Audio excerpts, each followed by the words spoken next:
Good morning students. 10वीं वाले बच्चे, सिद्धि हिंदी विद्यालय के इस ऑनलाइन क्लासेस में आपका हार्दिक स्वागत है। अब बच्चों यहाँ पे हमारा ये जो व्याकरण में लेसन चल रहा है, दूसरा समास की परिभाषा बताई, उसके कुछ एक उदाहरण बताए, पूर्व पद उत्तर पद किसे कहते हैं वो हमने देखा। दो शब्दों के बीच में जो प्रत्यय विभक्तियाँ होती है उसका लोप हो जाता है तो समस्त पद बनता है। यहाँ पे बहुत सारे ऐसे प्रश्नों की अर्थात हमने यहाँ पे देखा कि हिंदी भाषा के भीतर हमने करीबन समास के 6 प्रकार देखे। तो उसमें सबसे पहला हमारा अभी जो प्रकार है तत्पुरुष समास का, तो उसकी परिभाषा मैंने आपको बताई कि पूर्व पद जो होता है वो प्रधान होता है, उत्तर पद जो होता है वो गौण होता है। दोनों के बीच में यहाँ पे जो विभक्ति होती है उसका लोप हो जाता है तो वो क्या कहलाता है? तत्पुरुष समास। ये विभक्ति कौन कौन सी होती है? का, के, लिए, में, पर, से। और यहाँ पे का, के, लिए, में, पर, से ये जो विभक्तियाँ हैं ये संस्कृत की विभक्तियाँ हैं। आप यहाँ पे पढ़ के ही आए हो 9th में, तो वो विभक्तियों को हमें देखना है। और ये जो विभक्तियाँ हैं वो यहाँ पे तत्पुरुष समास के उपभेद है। तो तत्पुरुष समास के जो 6 उपभेद है उसमें हमने देखा यहाँ पे कर्म तत्पुरुष समास, ये पहला प्रकार। उसके बाद करण तत्पुरुष समास, ये दूसरा उपभेद यहाँ पे तत्पुरुष समास का। तीसरा हमने यहाँ पे देखा संप्रदान का, संप्रदान तत्पुरुष का, है ना, संबंध तत्पुरुष का देखा हमने चौथा यहाँ पे। और यहाँ पे आज जो हमारा ये जो प्रकार है ये संप्रदान तत्पुरुष देखा, अपादान तत्पुरुष देखा, संबंध तत्पुरुष देखा। तो यहाँ पे करीबन हमारे 5 प्रकार हुए हैं तत्पुरुष समास के। तत्पुरुष समास के 6 उपभेद है जिसमें से हमने 5 उपभेद देखे हैं। कौन कौन से? पहला है कर्म तत्पुरुष समास, दूसरा है करण तत्पुरुष समास, तीसरा है संप्रदान तत्पुरुष समास, चौथा है अपादान तत्पुरुष समास और 5वां है संबंध तत्पुरुष समास। ठीक है, यहाँ तक हमारा हुआ था। संबंध तत्पुरुष समास में भी थोड़ी सी चर्चा कर लेते हैं कि उसमें हमें क्या देखना है, कौन से परसर्ग देखने हैं। का, के, की, ये विभक्ति हमको देखनी है, ये परसर्ग देखना है, उसको निकाल देना है 2 पदों के बीच में से, पूर्व पद और उत्तर पद के बीच में से।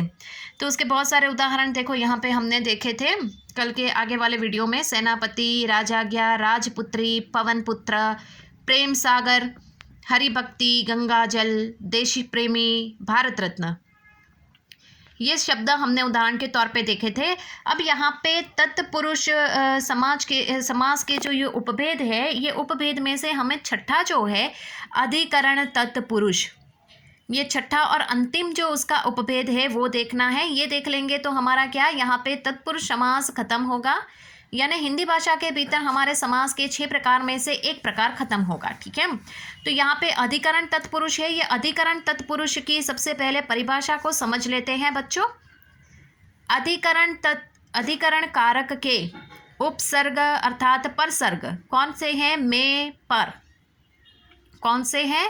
में, पर होते हैं। अतः इस समास की रचना के समय इन परसर्गों का लोप हो जाता है। लोप होना, लुप्त होना यानी गायब हो जाना। तो यहाँ पे अधिकरण तत्पुरुष समास में बच्चों हमें कौन सी बात याद रखनी है, कौन से परसर्ग याद रखने हैं? मुख्य शब्द कौन से? में और पर। अब इस परिभाषा को ज़्यादा समझने के लिए हम यहाँ पे उसके उदाहरण देखते हैं ताकि परिभाषा उदाहरणों के माध्यम से आपके दिमाग में तुरंत चली जाए। तो यहाँ पे जो समस्त पद यानी पहला जो उदाहरण है वो कौन सा है? घुड़सवार। ठीक है, अब ये समस्त पद है, उसका पहले विग्रह करो बच्चों। तो समास विग्रह मैंने सामने लिखे हैं यहाँ पे, घोड़े पर सवार। ठीक है, तो यहाँ घोड़े पर सवार, तो घोड़ा शब्द जो है वो क्या है? पूर्व पद। सवार क्या है? उत्तर पद। दोनों पदों के बीच में कौन सी विभक्ति है? पर विभक्ति है। पर विभक्ति है, उसका लोप हो जाएगा तो कौन सा शब्द बनेगा? समस्त पद घुड़सवार बन गया। दूसरा उदाहरण देखते हैं, प्रेम मग्न, ये समस्त पद है। प्रेम मग्न शब्द का विग्रह करो बच्चों, तो प्रेम में मग्न, प्रेम में मग्न। प्रेम शब्द पूर्व पद है, मग्न शब्द उत्तर पद है, में क्या है, कौन सी विभक्ति, यहाँ पे अधिकरण तत्पुरुष में है, तो में को निकाल देंगे यहाँ पे, तो बन गया ना वापस समस्त पद, कौन सा, प्रेम मग्न। बिल्कुल उसी प्रकार यहाँ पे तीसरा उदाहरण देखते हैं, सिर दर्द। सिर दर्द जो होता है यहाँ पे, तो सिर दर्द में सबसे पहले इसका विग्रह करेंगे तो सिर में दर्द, ठीक है, सिर पर दर्द नहीं होता, पर यानी ऊपर, में यानी अंदर भीतर, तो सिर में दर्द, ठीक है। तो सिर शब्द क्या है, पूर्व पद, दर्द क्या है, उत्तर पद, दोनों पदों के बीच में कौन सी विभक्ति है, में का लोप हो जाएगा तो क्या बचेगा, वही शब्द सिर दर्द। उसके बाद आप बीती, विग्रह करो बच्चों उसका, आप पर बीती, आप पर बीती, आप शब्द क्या है, पूर्व पद, बीती शब्द क्या है, उत्तर पद, दोनों पदों के बीच में कौन सी विभक्ति है, पर को निकाल देंगे तो वापस समस्त पद बन गया, आप बीती। तो यहाँ पे देखो पर सर्ग बताया है ना, में और पर, यहाँ पे में भी आया, पर भी आया, उसका लोप हो गया, समझ में आया, तो वापस वही शब्द बन गए। तो बच्चों कुछ नहीं करना है, हमें क्या करना है, सिर्फ यहाँ पे विभक्तियों को देखना है, का, के, लिए, में, पर, से, द्वारा, अनुसार, ये शब्द आपको देखने हैं। अब इसके अधिकरण तत्पुरुष के दूसरे जो उदाहरण हैं उसको भी देख लेते हैं, यहाँ पे कौन कौन से उसके दूसरे उदाहरण हैं।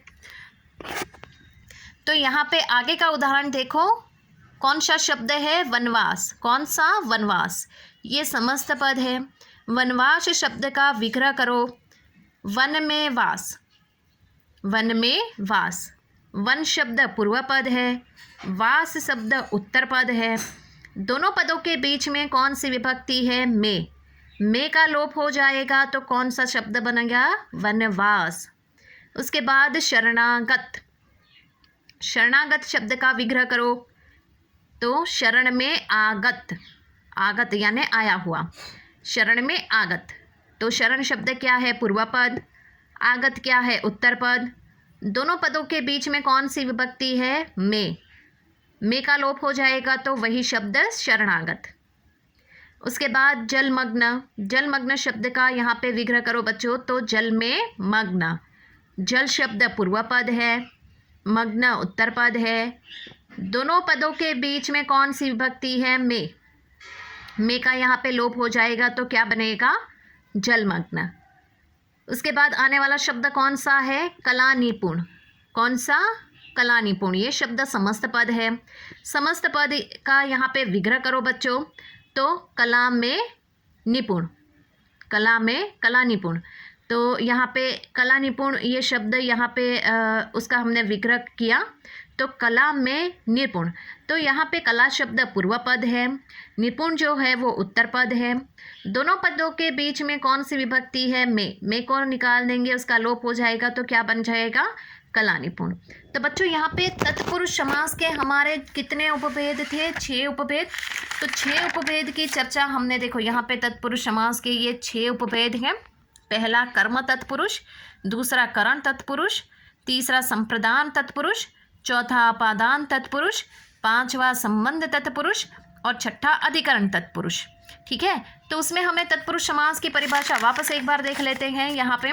तो तत्पुरुष समास की ये जो परिभाषा है उसमें स्पष्ट रूप से देखो यहाँ पे बच्चों बताया गया है कि जहाँ उत्तर पद प्रधान होता है तथा पूर्व पद गौण होता है, इस समास में 2 पदों के बीच आने वाला कारक चिन्ह का लोप हो जाता है, वह तत्पुरुष समास है। ठीक है, तो यहाँ पे उसके उदाहरण हमने देखे, देखो के, से, के लिए, का, से, में, ये क्या हुआ, ये जो तत्पुरुष समास के जो उपभेद हमने 6 देखे ना, ये 6 उपभेद है यहाँ पे, का, के, लिए, में, पर, से। तो बच्चों आपको तत्पुरुष समास में क्या याद रखना है, प्रत्यय विभक्ति, कौन सी, का, के, लिए, में, पर, से, द्वारा। अब याद आया, तो तत्पुरुष समास इतना सरल है। तो बच्चों आज के इस वीडियो में हमने ये तत्पुरुष समास यहाँ पे हमारा ख़त्म होता है, उसके 6 उपभेद भी हमने देख लिए। अब बाकी के यहाँ तत्पुरुष समास के ये जो 6 प्रकार है उसमें से ये एक प्रकार हमारा हो गया, बाकी के 5 प्रकार हमें देखने हैं। तो आने वाले वीडियो में हम देखेंगे यहाँ पे आगे वाला जो समास का प्रकार है वो। ठीक है, थैंक यू।